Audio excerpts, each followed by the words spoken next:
그러면 네 번째 질문으로 넘어가 보도록 하겠습니다.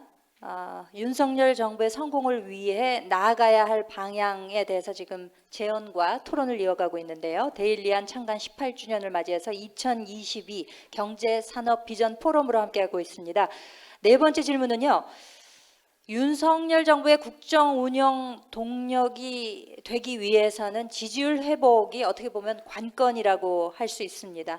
뭐 지금 시작 단계에서 약간 미흡한 측면이 있습니다만 전국을 주도할 수 있는 윤석열 대통령의 핵심 스탠스는 무엇이 되어야 할까라는 뭐 제언이 되겠죠. 자, 이번에는 이동수 토론자께서 먼저 시작해 주시죠. 네, 저는 그 정부가 처음 출범할 때 이야기한 것들만 끝까지 잘 지켜도 사실 성공한 정부가 될 수 있다고 생각을 해요. 예컨대 이제 지난 정부에서도 대통령께서 처음에 뭐 기회는 어떻고 결과는 어떨 것이다 이렇게 말씀을 하셨는데 사실은 그게 지켜지지 않다 보니까는 정권을 내어주게 된 것처럼 이제 윤석열 대통령 같은 경우는 처음에 당선되실 때부터 공정과 상식을 많이 말씀을 하셨는데 저는 이 상식을 지키는 데서 어떤 기회 이런 성공의 가능성이 있지 않을까 그렇게 생각을 합니다.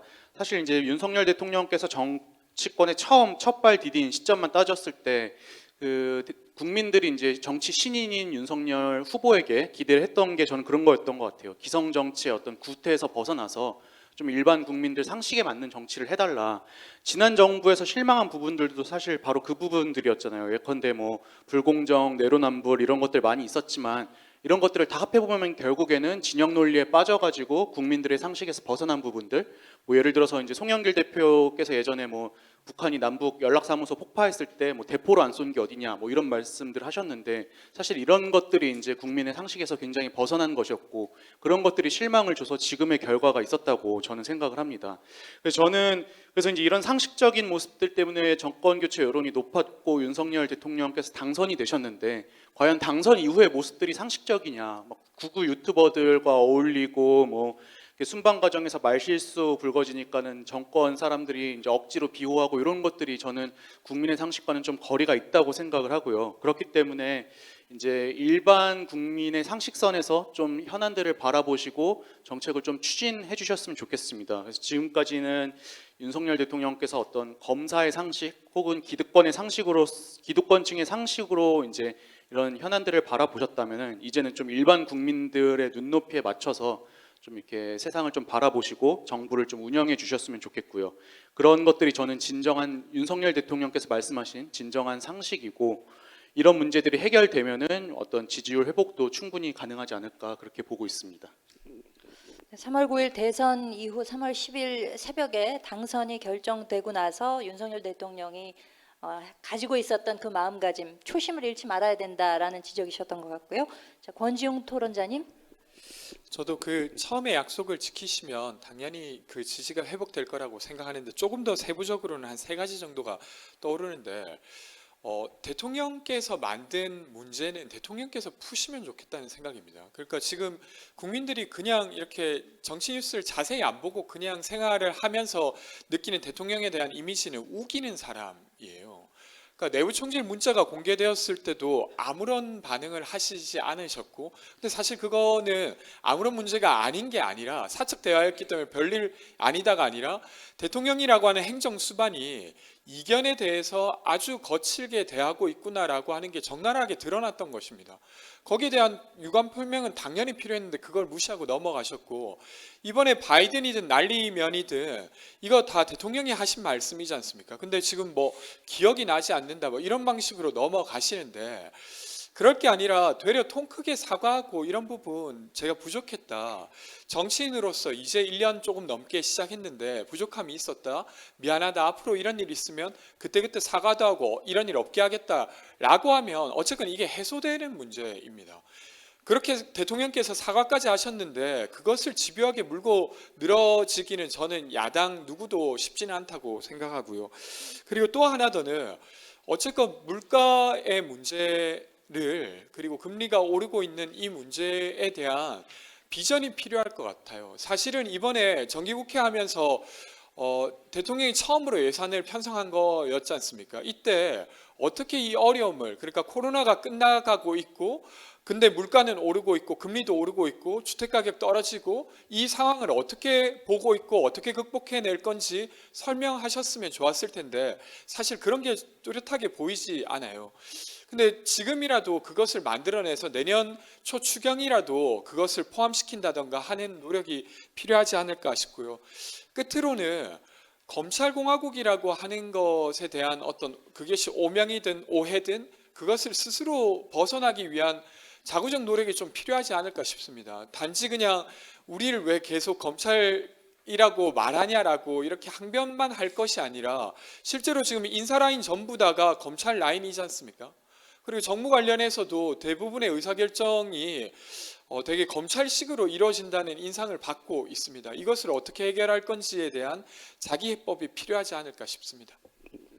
네, 윤석열 대통령이 전국을 주도할 수 있는 핵심 스탠스는 무엇이 되어야 하는가에 대해서 지금 질문을 하고 있습니다.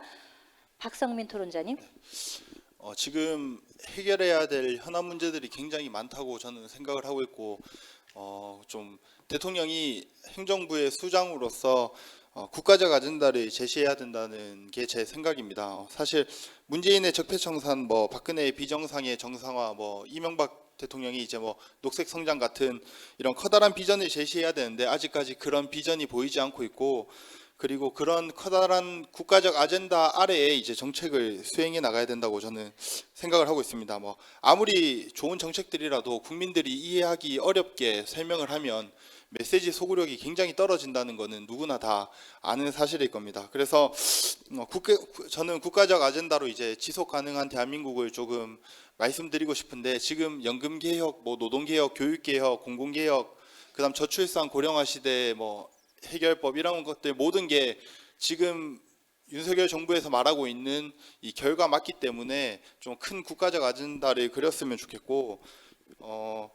국정 아젠다는 대통령의 개인의 발언보다 훨씬 영향이 크다고 생각합니다. 지금 지지율이 낮은 이유 중에 하나도 국정 철학이 보이지 않는 것에 있다고 저는 생각을 하고 있고 그런 분들은 이제 국가 아젠다를 선정한 뒤에 국민들이 조금 더 이해하기 쉽고 간단하게 설명을 한다면 이런 메시지 소구력이 잘 전달이 될 거라고 저는 생각을 하고 있고 윤석열 대통령이 이런 스탠스를 취하지 않고 지금 사소한 것, 간단한 것 하나하나에 이렇게 세심하게 들어간다면 사실 앞으로도 남은 기간 동안은 이것을 좀 운영하기 어렵지 않겠나. 전 정부에서 사실 못했던 것들이 많기 때문에 바꿔준 것인데 그런 큰 문제들만 논한다고 해도 저는 지금에 있는 지지율보다는 최소한 더 많이 오를 거라고 생각을 좀 하고 있습니다. 네, 신인규 토론자님. 예, 저는 윤석열 대통령께서 이제 정치와 법치가 좀 구분된다는 걸 아셨으면 좋겠습니다. 정치라는 것은 대한민국이 민주공화국이고 자유민주주의를 취하고 있습니다. 그 자유민주주의의 개념에 하나 들어가는 것이 뭐 삼권분립, 법치주의 뭐 이런 것들입니다. 그래서 사실은 이 정치라는 개념이 법치를 더 포괄하는 더 상위의 개념입니다. 그래서 윤석열 대통령께서는 평생을 공직자로 특히 또 수사 업무에 종사하는 검찰 공무원으로 사셨다가 이제는 정치를 하는 국가의 원수 내지는 행정부 수반으로 이제 정치하는 역할에 오셨기 때문에 완전히 생각을 바꿔야 되고요. 이 법치에서는 사실 특히 검찰이나 뭐 법관들 마찬가지지만은 어떠한 정답을 찾아갑니다. 그 조사하는 역할이고요. 정치라는 것은 그런 사실관계 조사를 바탕으로 창조적인 대안을 만들고 절충도 하고요. 이런 것들을 정치로 우리가 이제 받아들이지 않습니까? 그래서 이런 정치를 회복해야 된다는 말씀 꼭 드리고 싶고 뭐 최초에 했던 약속 기억하시고 뭐 오만을 극복하라 이건 뭐 너무 교과서적인 얘기라서 넘어가고요. 저는 민주주의의 기본이 대한민국은 대의제를 취하고 있고 무엇보다도 대한민국 헌법 8조에 정당이 나옵니다. 그 정당이 나온다는 것은 정당 제도를 우리나라는 취하고 있기 때문에 정당이 정치 내에서 차지하는 역할과 그 비중이 상당히 높습니다. 그래서 저는 정당을 좀 더 중요하게 다루셔야 된다 이 말씀 드리고 싶고 또 하나는 당시 저는 이제 올해의 핫 장면이라고 한다면은 당선보다도 저는 1월 6일이 떠오릅니다. 1월 6일이 뭐냐면은 당시에 윤석열 후보께서 상당히 지지율 고전을 면치 못하다가 그때 이제 그 청년 보좌역들과 아마 쓴소리를 하는 게 생중계가 됐습니다. 그래서 그날 상당히 놀라웠던 것은 뭐 편집되고 이런 것이 아니라 대본도 없고 그냥 생중계로 다 전 국민이 지켜봤거든요. 그러고 나서 그날 이준석 대표가 의원님들 앞에서 그 연설을 한 28분 하고 그날 이제 그 따봉을 하면서 서로 이제 화해를 하는 이런 모습을 만들어냈거든요.